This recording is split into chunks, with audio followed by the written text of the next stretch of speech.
Assalomu alaykum. Efirda kun xabarlari kanalimizga xush kelibsiz do'stlar.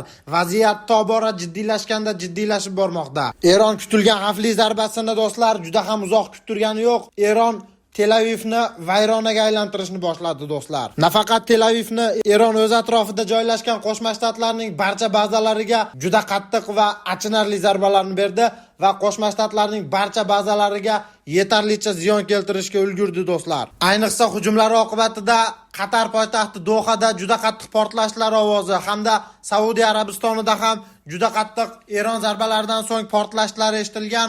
Kuvaytga ham Eron zarbalari Amerika bazalariga yetib kelgan. Bahrayndagi Qo'shma Shtatlarning bazalari ham juda qattiq ziyon ko'rgan hamda Iordaniyadagi barcha bazalari ishdan chiqqan desa ham bo'ladi do'stlar. Juda qattiq Eron ham o'z javoblarini yo'llamoqda. Eron o'z atrofidagi Qo'shma Shtatlarning bazalariga bergan dahshatli zarbalaridan so'ng ayrim davlatlar ham Eronga qarshi chiqa boshladi. Bular qatorida Saudiya Arabistoni hamda Qatar poytaxti Doha hisoblanadi.